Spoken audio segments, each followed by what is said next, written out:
call this meeting to order. All rise for the Pledge of Allegiance.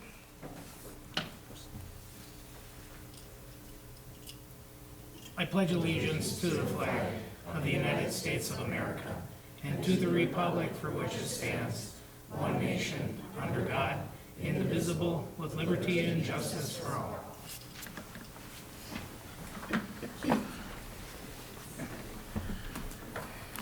I think she's up. Yep. There she comes. All right. Can I get a motion to approve the agenda? So moved. Second. All in favor, say aye. Aye. Opposed? Motion is carried. There is an open forum if anybody wants to talk about any issues.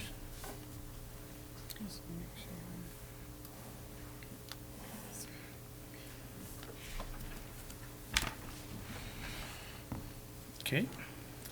Then there's consent agenda, approval of the minutes, approval of the bills purchase order, approval of investments. There's one gambling resolution. Then there's a couple donations, resolution number 2025-22. It's $1,000 from the Land O'Lakes Foundation towards the Melrose Fire Department. Resolution number 2025-23, donation of $1,000 from the American Legion Post 101 to the Chamber of Commerce for Riverfest celebration. Resolution number 2025-24, there is a donation of $150 from Lindsay Chmielewski for flowers, trees for the park, and a cornhole bags and container at Sauk River Park. Resolution number 2025-25, amount of $1,000 from Jacqueline and Herman Mossman towards the Melrose Fire Department. Then there's resolution number 2025-26, donation of $2,000 from the Melrose Lions to the Melrose Chamber of Commerce towards the Riverfest celebration. Can I get a motion to approve? So moved. I'll second it. All in favor, say aye. Aye. Opposed? Abstain? Abstain. Motion is carried. All right, we're on to presentation, so we don't have to keep these children here any longer than they have to. We have 3 state champions. We have 2 of them from the speech team and 1 from the FFA. So how about if we start with the speech team, because I would like you to come up when we're done for the FFA and just tell us how you became a state champion for us. So would you 2 like to come up to the podium and just talk a little bit about what category you won, sort of a little bit about your speech. We won't make you give it. But I just come and tell us a little bit about everything. So if you 2 can come up, and then, and Monica, you can come up too and follow behind them and can tell how you did it too, okay?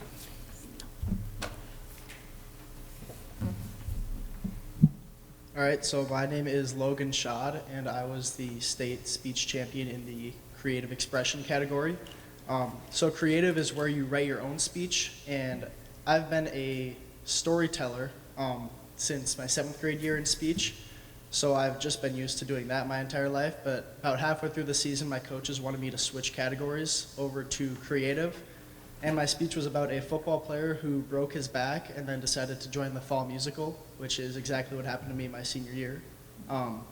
So I just got to kind of perform that with some fictional characters, added some funny bits to it, and then just kind of progressively got better as the year went on, and then I ended up being the state champ, so I guess it worked out. That is awesome. My name is Esther Kapsner, and I won speech in the category extemporaneous reading, which you don't just have one speech the whole season. The speech for the state, they choose a book, and then you read cuttings from that book, and you get half an hour to prepare that before you perform. So I never just have one piece that I'm prepping, and I work on all of them throughout the season. Basically, I chose it so that I didn't have to write my own speech. But you have to write all your intros and memorize them.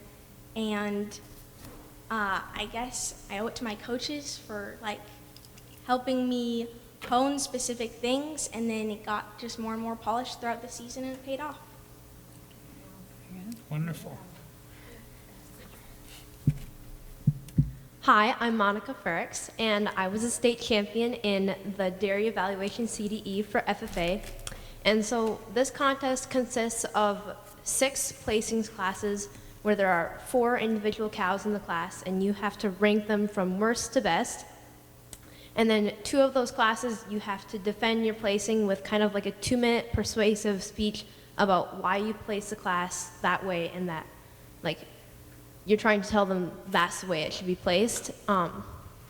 And so I have been dairy judging through 4-H since 4th grade, and I've been judging through FFA on our dairy evaluation team for 2 years, and so I've been to a lot of different contests, and there's a lot of behind the scenes and hours and farm visits and in classroom work that has gone into just being able to place at the top of over 200 kids.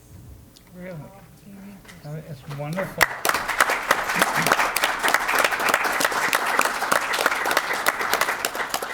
So how intimidating is it when you're standing up there in front of all these people and they're counting down from 10th place to 9th place? Being able to speak in front of people, is it still nerve-wracking for you? That is the worst part. Standing on stage waiting for your name to be called is the most nerve-wracking out of all of it. I don't mind performing in front of people, but standing on stage like that is, I hate it. Yeah, I'd have to agree with Esther. It's pretty intimidating, especially when there's like at state an auditorium full of people just kind of staring at you, and you have no clue if you're gonna get the worst in the round or the best in the round. But I'd say performing in front of people is kind of just, you don't really think about who's in the room, you're just kind of being you. But then it just kind of translates to making talking in front of like a group of people like this just so much easier later on in life and then throughout school and everything else. What's easier, facing that crowd or 11 football players coming right at you? You know, it kind of depends on the day. So for FFA, there isn't a whole lot that I do, like that the people get to see it. They only end up seeing the results. And so the biggest, like, probably most nerve-wracking part is finding out who makes it on stage. So that's when you find out the top 3 individuals and the top 5 teams. And so as a team, it's been our goal like the past few years to make top 5, and so that's always like something exciting as a team, and then the individual pieces are kind of bonuses. And so for me, like being top 3 on the stage, having been top 3 last year as well, I really just wanted to like improve from where I was last year. So as soon as like they were past 3rd, I was like, we did it, we met that goal. So. That's wonderful. Well, we have a couple of certificates and a little gift from the city. So I just wonder if we can, give them to you and just take a picture with champions up here. Because to us, you're the stars, and we're excited to see you all on a billboard come this summer. So you guys are on Mr. Ruoff to get that done in a hurry, right? Sure. So yeah. So if all of you, yeah. So if all of you want to come over here, we'll hand it to you, and then we'll come and take a picture behind here, and we'll let you on your way.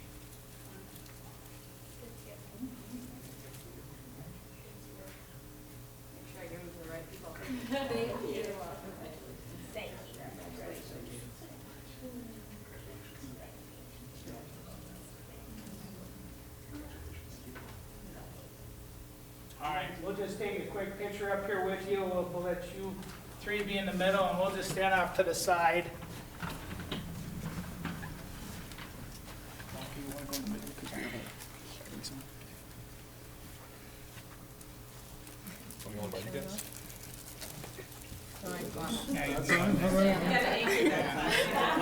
Gotta surround them, We don't want them to run off before the pictures are done. They make us look good,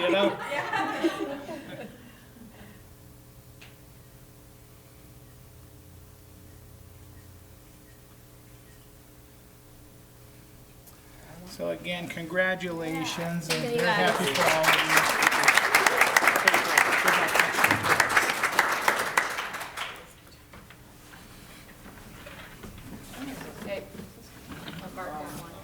of you. There we go. You're giving me the short one, didn't you? All right. Thank you. Thank you. Take care. Congratulations. See ya. Take care. All right, it is 6:11. We have a public hearing for Some Like It Hot LLC DBA's Some Like It Hot on sale Sunday on sale liquor license. Who will be talking about that? Sheila? We'll let you, yeah, you'll be able to, or, Yeah, go ahead, Sheila. okay. Sorry. I think we need this, right? No.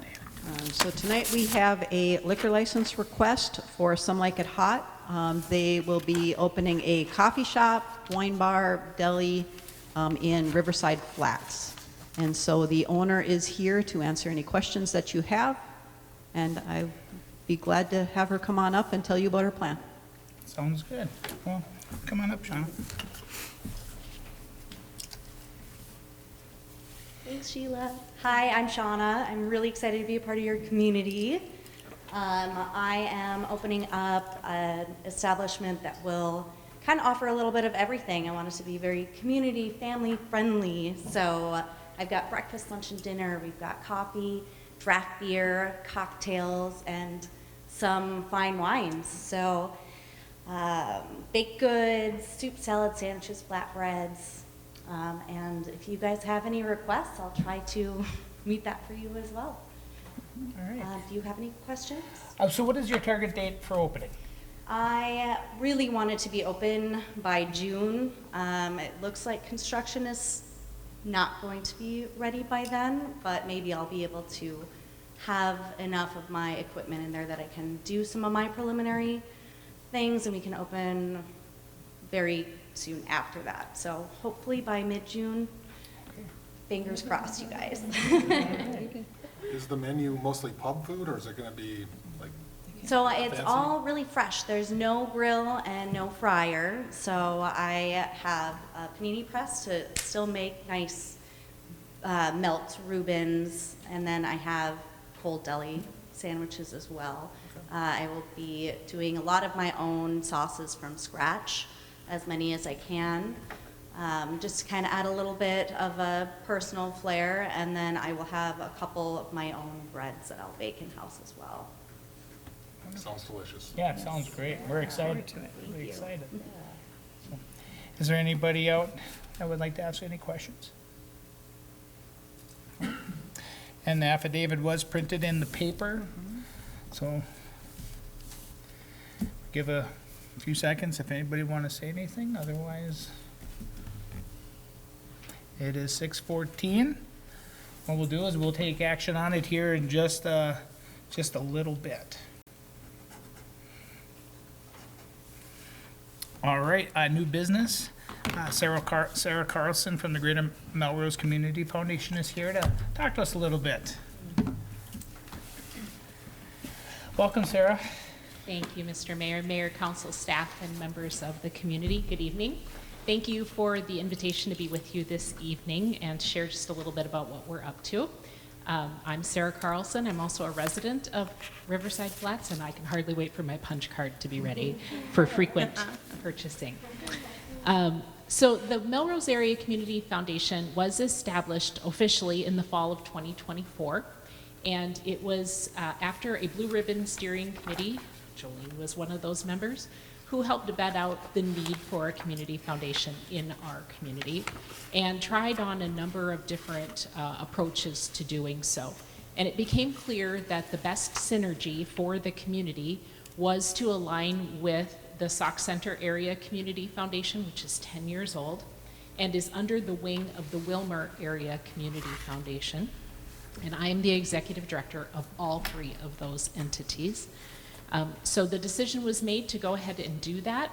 We seated a local board. The Blue Ribbon Committee sourced folks who they thought would have a community mindset, could understand the role of community-based philanthropy and would be able to kind of leave their own personal issues at the door and think about the greater community, much like you all do as well.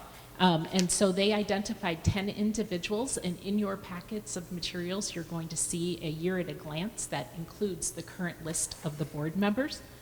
They also decided that the geography that we would focus on would mirror the Melrose School District community. So we mirror the same footprint as District 740.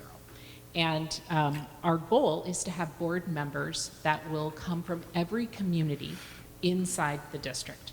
We are not there exactly yet. We are working very hard on recruiting some members from New Munich, Meyer Grove, Spring Hill area in particular.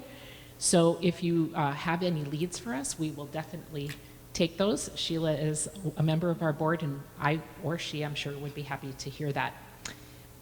But your community foundation really exists to be an intersection where community-minded people who have charitable intentions and resources to do good in the community match up with professional staff who can assist them to do that, but also then help funnel resources to local nonprofits, faith communities, school districts, where charitable good can be carried out in our community. That is what a community foundation does. We are not like a typical nonprofit because we often hold assets in alignment with others. So it could be a 501c3 organization that has a reserve fund, for example, and they're looking for some investment opportunities. We're really good at making money grow into more money. And so we often do that for other nonprofits or faith-based communities. We also can hold planned gifts for persons who want to leave a legacy in the community and they are not sure exactly what they want to do with it. Or maybe they are sure what they want to do with it, and then we help them figure out how to do that.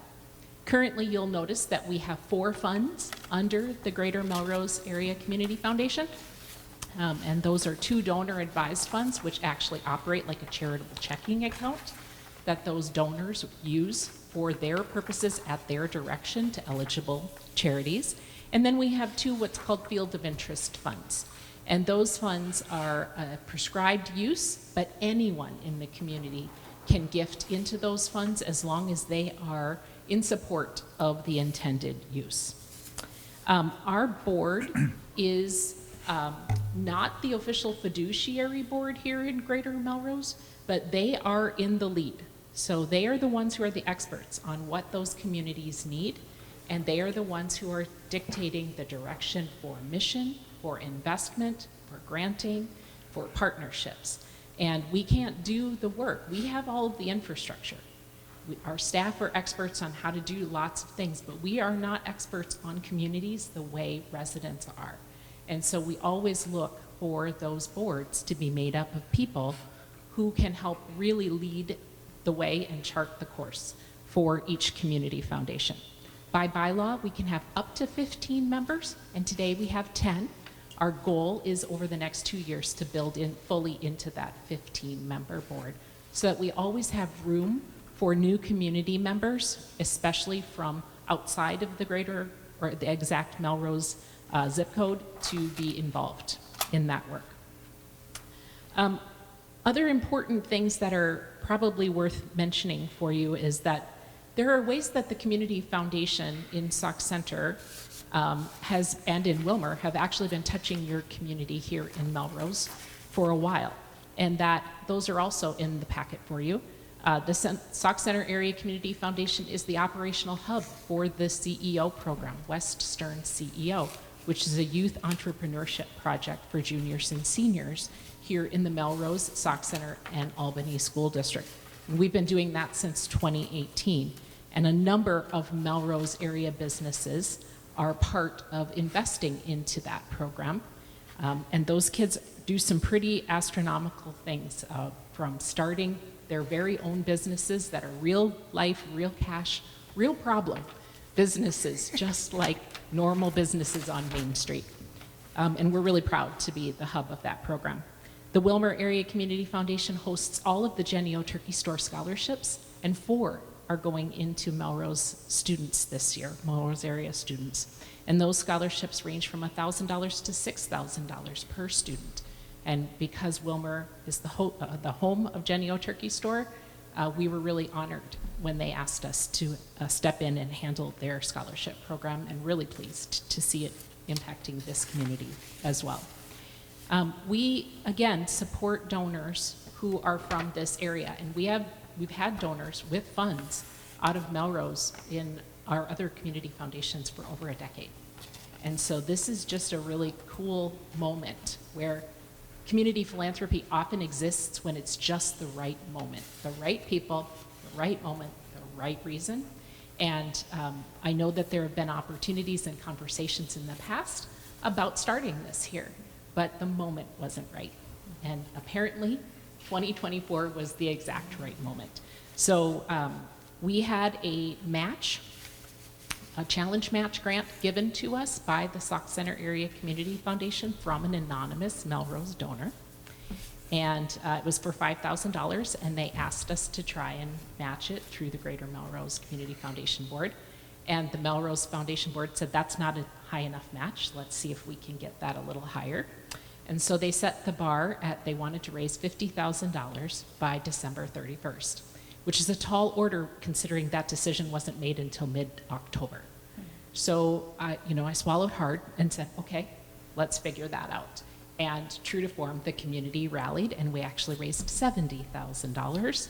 And so the board decided they would celebrate that by making a set of inaugural spark plug grants of $1,000 to organizations inside our footprint that they really felt were leading the way and doing innovative, collaborative, and important work. So we have granted the first $6,000 out. And as we speak, in fact, another opportunity is in front of our Greater Melrose Community Foundation Board about a grant that they might like to make.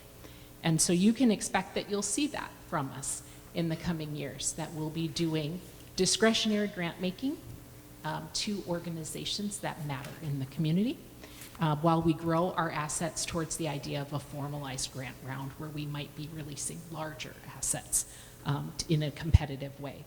That is typically how community foundations do their grant making once they grow to a certain size. But while we're at the size that we are at, it'll be discretionary, smaller spark plug style grants for a little bit. But we also have the capacity to assist. And so sometimes there are larger needs in a community. For example, in Sauk Center, we helped them, they had a design for an obstacle course challenge ninja style playground. First one in Greater Minnesota, and went ahead and helped be the conduit to raise nearly $400,000 to build that park. In Wilmer, they wanted a destination playground, and what started out as about a $650,000 project ended up $1.2 million, and the largest destination playground that's fully accessible in western Minnesota.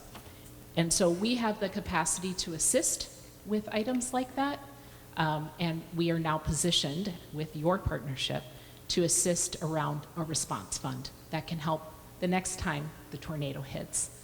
The response fund at the Community Foundation is ready to go, and we can help harness charitable assets to put them to work to help our neighbors. So we are very excited about that. We have been approached about having a conversation with the fire department. We understand there's a dream for a ladder truck, and we'd like to have a conversation with you all about if there's a way that we can help you get across that finish line using some of the tools that are in our toolbox that we've used in other communities. So with that, I will stand for any questions that you might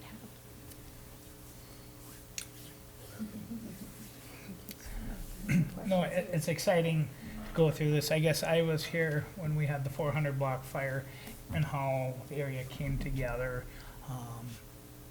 with the funds that were donated. And it did go to good people that needed some help, and so it's nice to have a true foundation in our community instead of, on the fly one that we had to do right away. So really excited to see what can come and what we can do for each other in our communities and our school district. So it'll be nice to try to bring us all a little closer together. So yeah, well, thank you so much, Sarah, for being here. Really appreciate it. And I think you have all of our numbers and our email addresses if there's something. I do, and I will keep you in the loop, but we really just appreciate the faith that elected officials put in institutions like this. Trust is really important, and everything in community happens at the speed of trust. So we appreciate yours. Thank you. Well, thank you for your time. Appreciate it.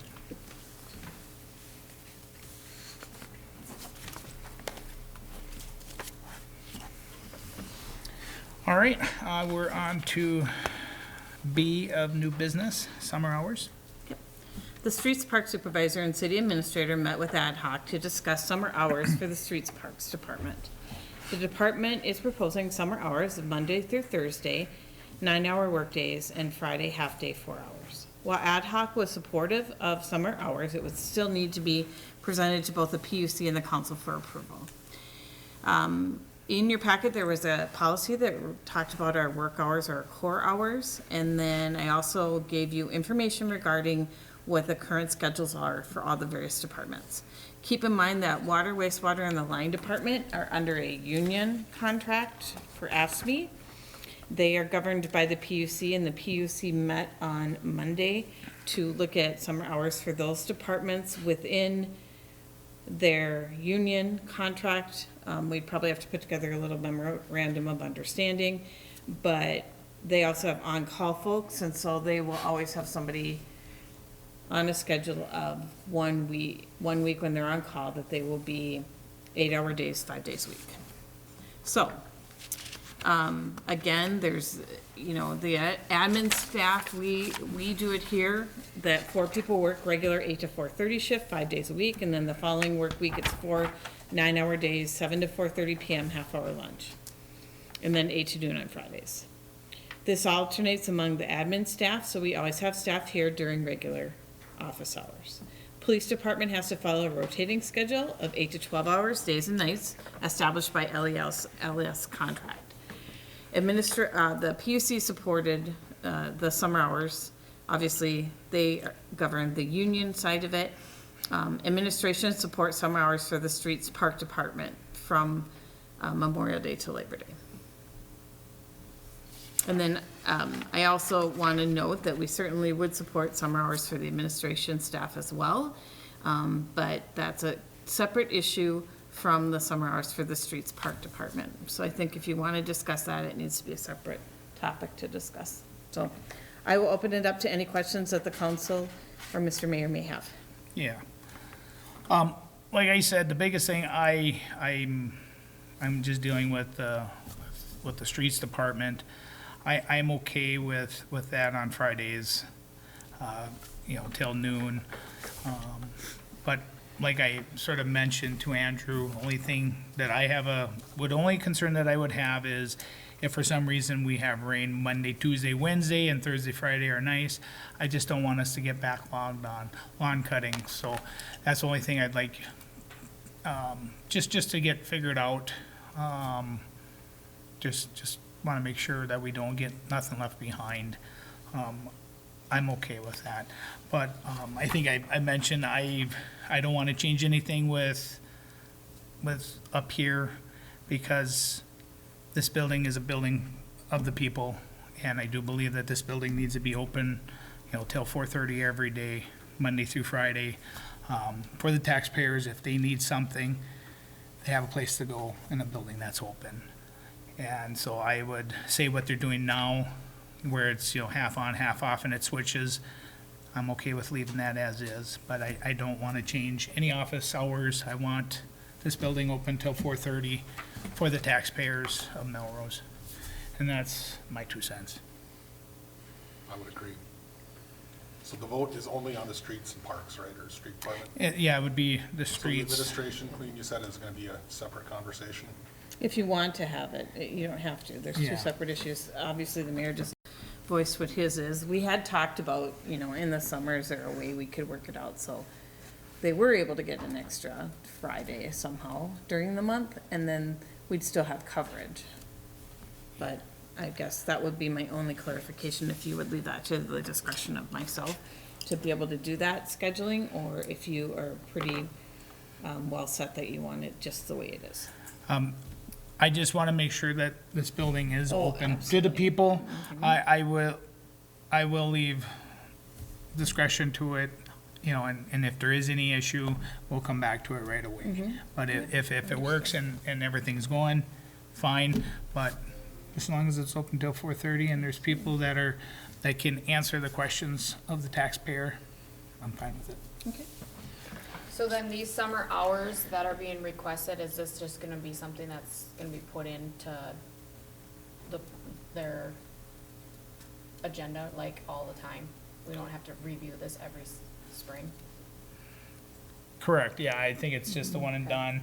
It'll be from here on out, from Memorial Day to Labor Day, you know, unless there's issues. Okay. But if there's no issues, I don't expect it to come back. But like I said, the only thing is if there's a need or something, Andrew, as the leader, I want to make sure we get it done somehow, or if there's a way to do it. I'll leave it in your hands. And I think, oh, I'm sorry, go ahead. I didn't cut you off, Quinn, go ahead. I just want to note that if you're gonna do Memorial Day to Labor Day, that needs to apply to all outside staff. It doesn't, it's not streets and parks, then water, wastewater, and line would follow that same rule. So, just to keep it consistent. We can't do it, that's union, that's public utility center. Right, but if the MOU, you can write it such that it would be Memorial Day to Labor Day, if you wanted to put that as a MOU in there. So, certainly a discussion point we can have with the ASME union. Because I think that was the intent when the PUC voted on it on Monday, is that it would be summer hours. But that all outside staff would have the same, you know what I mean, Memorial Day to Labor Day. Okay, well, like I said, didn't wastewater, they've always had their own deal from 7 to 3:30, that's been going on for how long? Yep, and all of the outside staff right now have 7 to 3:30. Every single department works that way. Okay, So Clean, if you felt like there was an issue, is there any way to say that, no, we're gonna stop doing this, or once it's approved, that's just the way it is? No, have I dis- you have think discretion. that I think it, like anything, if you look at the core hours and you look at, how the policy reads, it's at the discretion of, you know, obviously administration and the council. So if there were an issue or there was anything going on, it would come back to you guys so you could revisit it. But I don't anticipate that happening. I think that, staff understands it and they were certainly, you know, I'm sure they're gonna work very well in this type of situation. so if we do what you're saying, that it's from Memorial to Labor Day, then what happens here at City Hall then? Nothing. You said that that doesn't matter. Yeah, That But- doesn't matter because we already keep our schedule's always been 4 on, 4 off. The only thing I was saying is if I could work it out for the summertime where they have extra, they would fall Memorial Day to Labor Day if we have the coverage. And that's something we have to take a serious look at because I don't know right now whether or not we could do it. yeah, no, But but, the office hours would always be here and we're always Yeah. till 4:30. yeah, no, but you were saying for outside, like water, wastewater, and electric, we gotta tell the utilities we want it just for Memorial Day to Labor Day? I think, I would Okay. say that you should. I think it, to be fair to everybody, it should be the same. And that was, and I can get that clarified, but my understanding at that meeting is that's what I don't know, Patty, I don't remember, but I think that was the intent. They agreed to summer hours.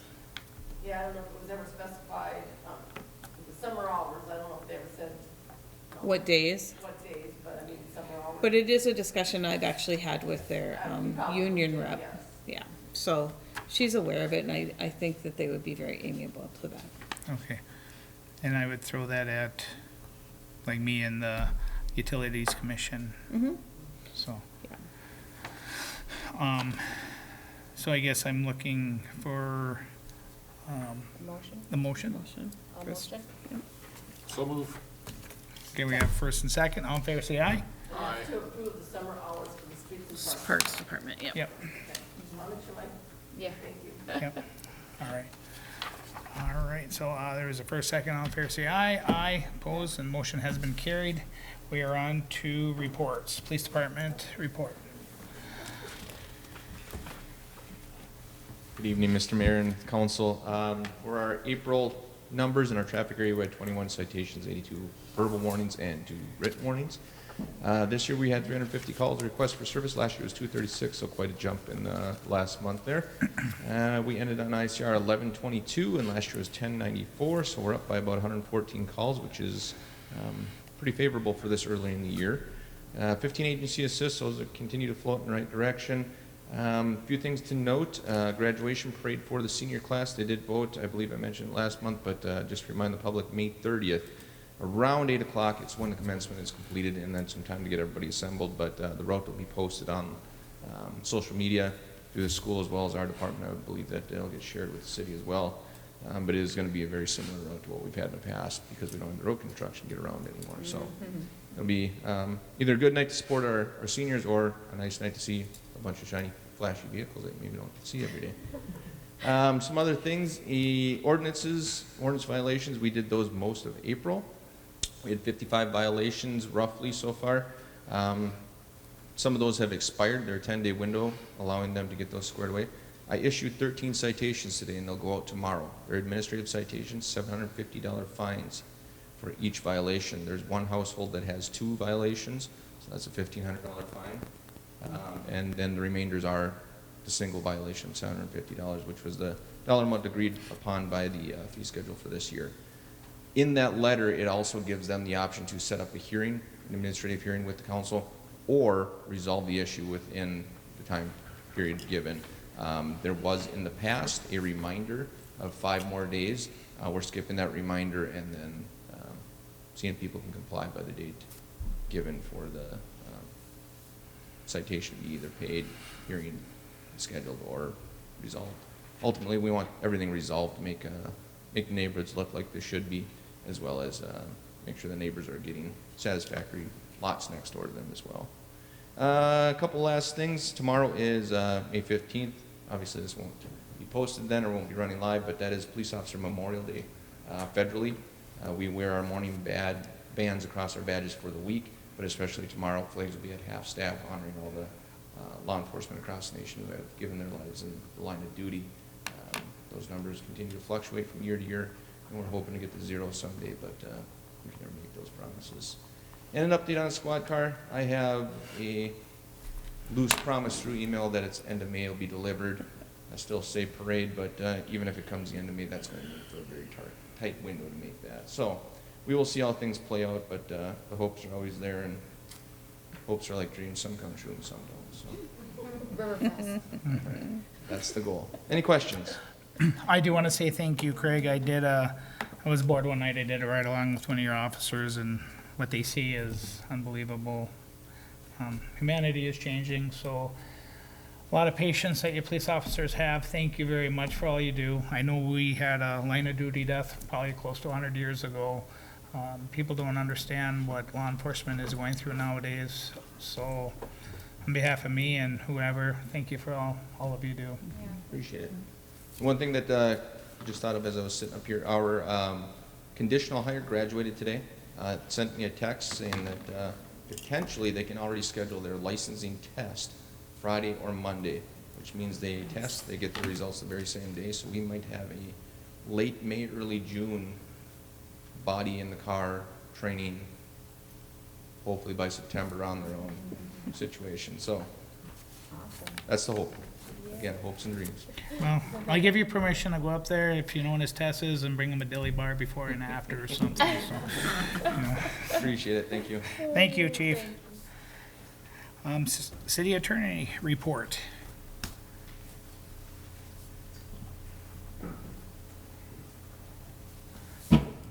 Yeah, I don't have any projects to report on this month, but I do have to notify the council that I'm going to be retiring.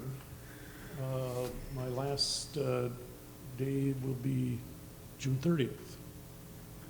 So I'll get this rest of this meeting and one more.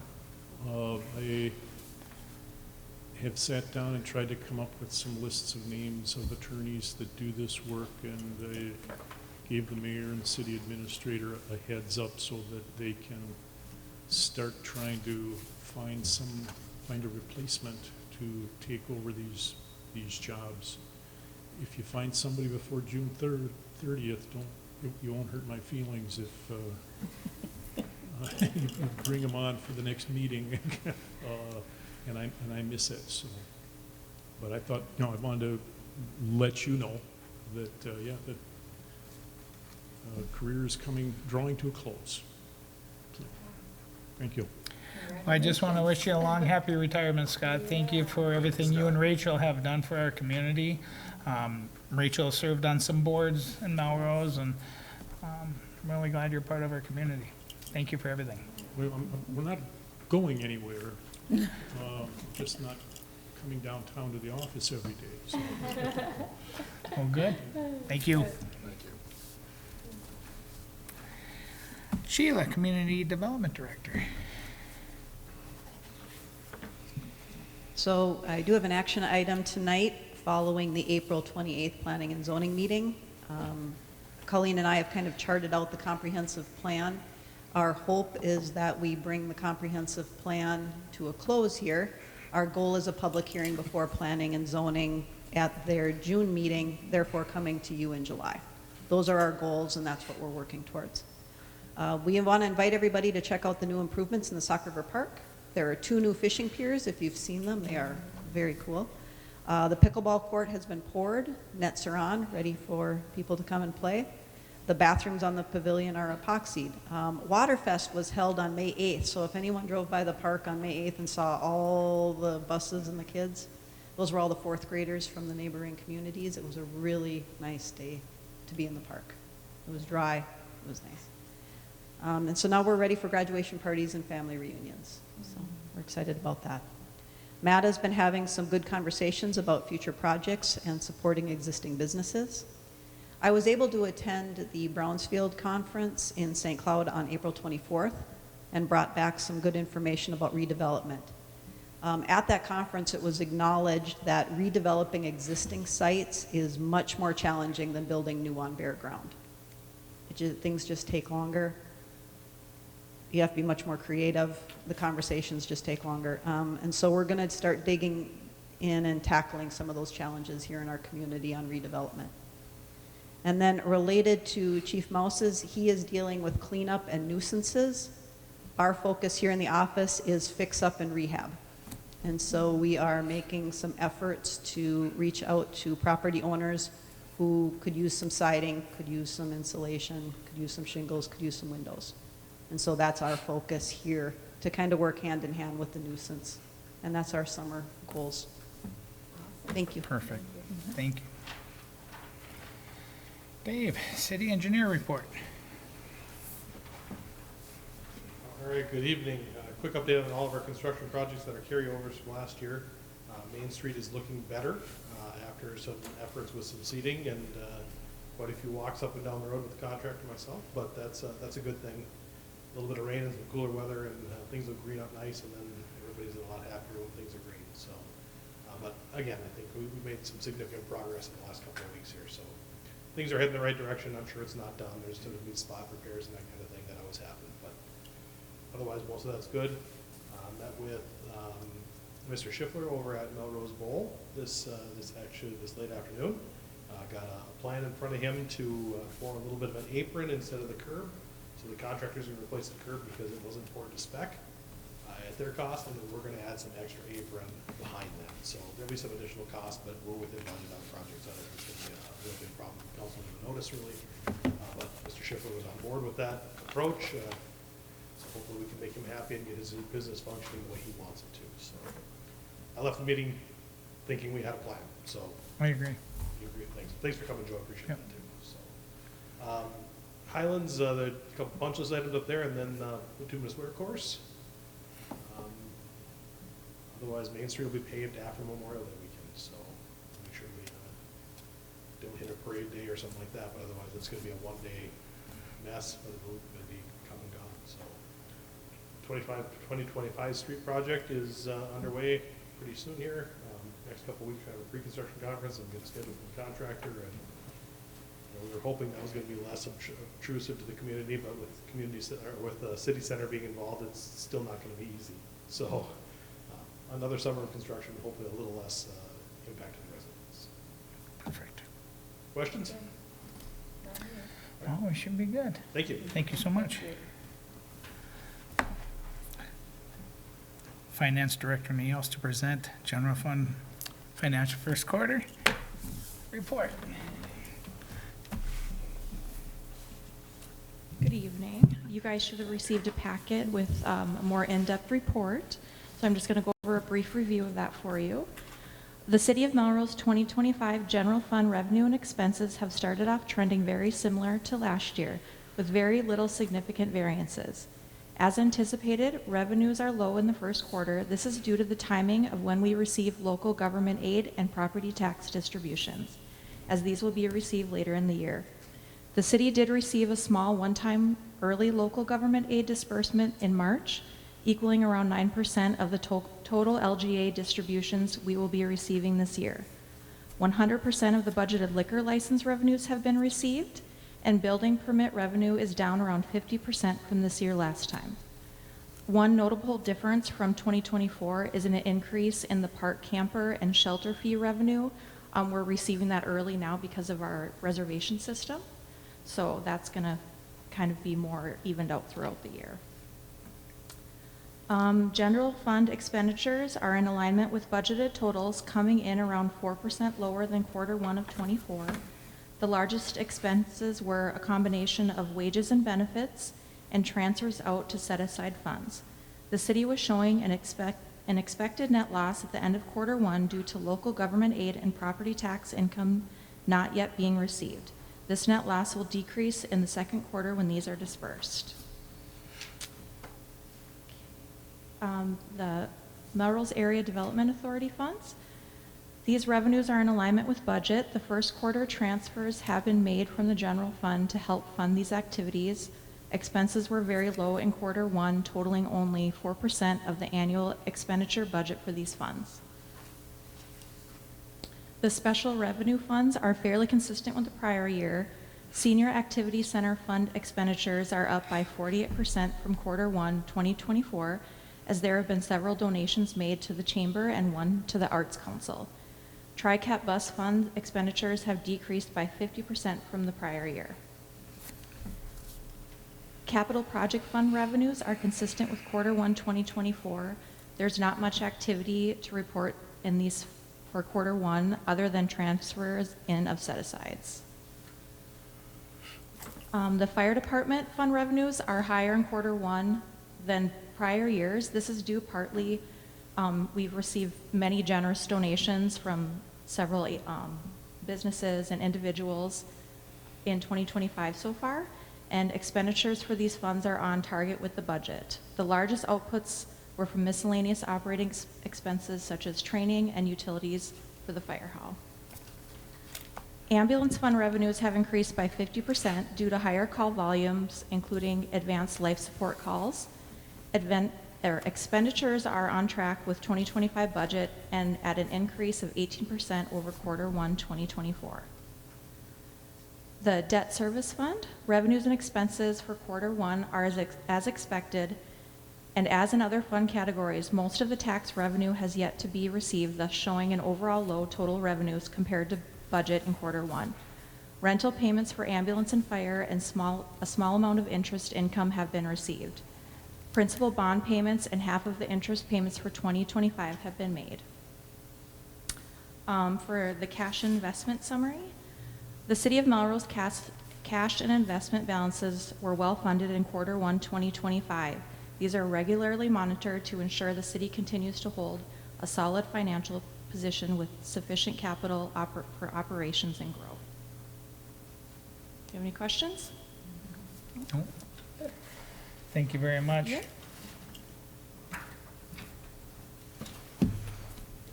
All right. City Administrator report.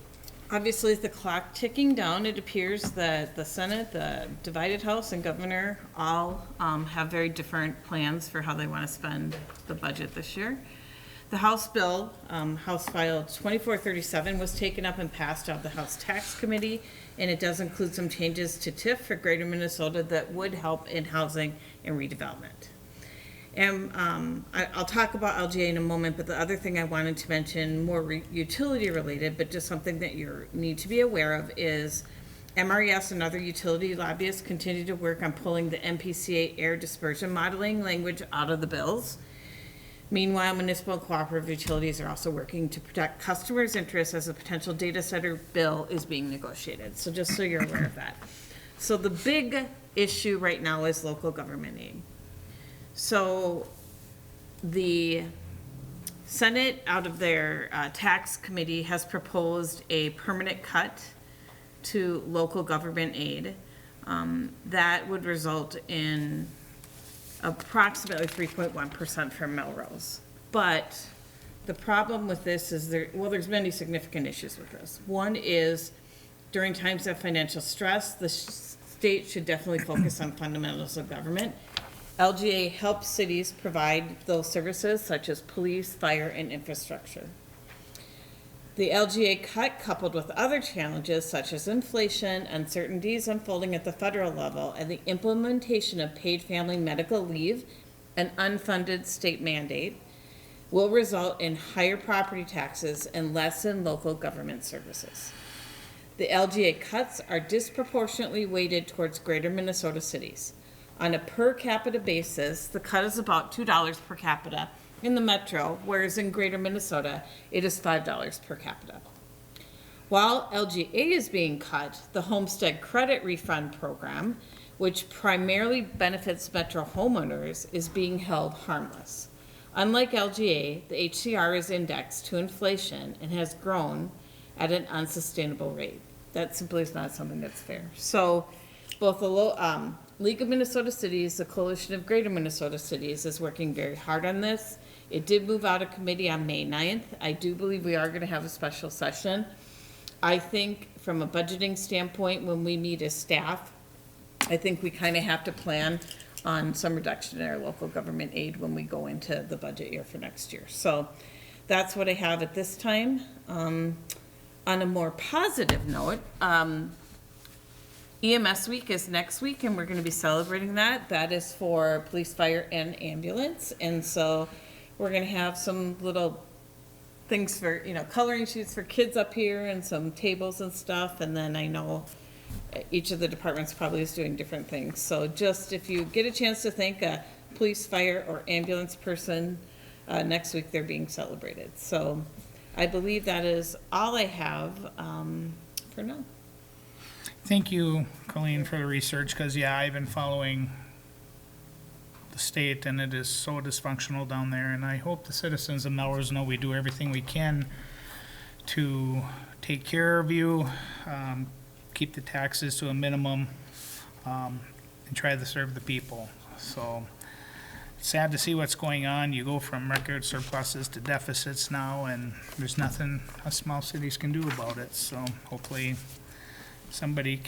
people can get their act together and take care of our state.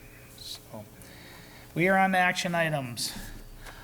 So on sale Sunday, on sale license, Some Like It Hot.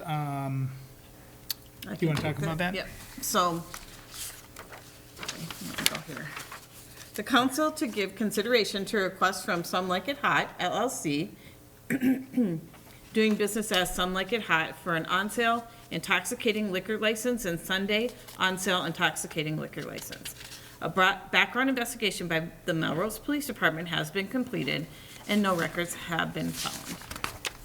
Minnesota law requires cities to obtain proof that all licensees provide workers' comp insurance for their employees. Also, the city must obtain licensees' social security numbers and Minnesota and federal tax ID numbers for the Department of Revenue's use. These documents have been received. The city clerk has received all the required documentation. The council to give consideration approving the liquor licenses as requested for Some Like It Hot LLC, doing business as Some Like It Hot. All right, unless there's any questions, can I get a motion to approve, please? So moved. Second. All in favor, say aye. Aye. Opposed, motion's carried. Congratulations, glad you're part of our community. So, great, glad you're here. All right, we're on to a conditional use permit for Lamar Advertising. So the Planning and Zoning Commission, acting as the Board of Adjustment and Appeals, held a public hearing on April 28th for the purpose of consideration to the request of Lamar Advertising for a conditional use permit. The conditional use permit would allow construction of a digital billboard. The applicant is requesting to replace an existing board. So this is on the Blue Door Storage property. It currently has an existing board. Both sides are static, just printed boards. The request is to change one side to digital, one side remains static. The planning memo and supporting documents for the public hearing were included in your packet. The Planning and Zoning Commission is recommending to the council that the conditional use permit be granted. Conditions are included in their recommendation, which will be ongoing, particularly in this case because with the operation of a digital billboard, there's going to be things we're going to need to keep monitoring in terms of glare and lighting and those things. So the action item we're requesting tonight is the council to consider approving the conditional use permit for Lamar Advertising for a digital electronic billboard. The digital is the west-facing side? As you go toward Alec will be Yes. digital, West. static as you come toward Melrose. All right, can I get a motion to approve? So move. Second? All in favor, say aye. Aye. Opposed? Motion's carried. 2025-2026 LMCIT Property Liability Insurance Quote. The 2025-26 property and liability insurance renewal was processed, and the quote came back in the amount of $158,624. It is down 2% from last year. We did make a couple changes. We increased the coverage for the city center building to be more in alignment with replacement cost, and all of the new things that have been added to the wastewater plant were also added. The city's insurance coverage has a $5,000 deductible, $15,000 aggregate. The city needs to decide whether or not to waive the statutory tort liability limit. In the past, the city has chosen option 2, which is if the city waives the statutory tort limits and does not purchase excess liability coverage, a single claimant could potentially recover up to $2 million on a single occurrence. The total which all claimants would be able to recover for a single occurrence to which the statutory tort limits apply would also be limited to $2 million regardless of claimants.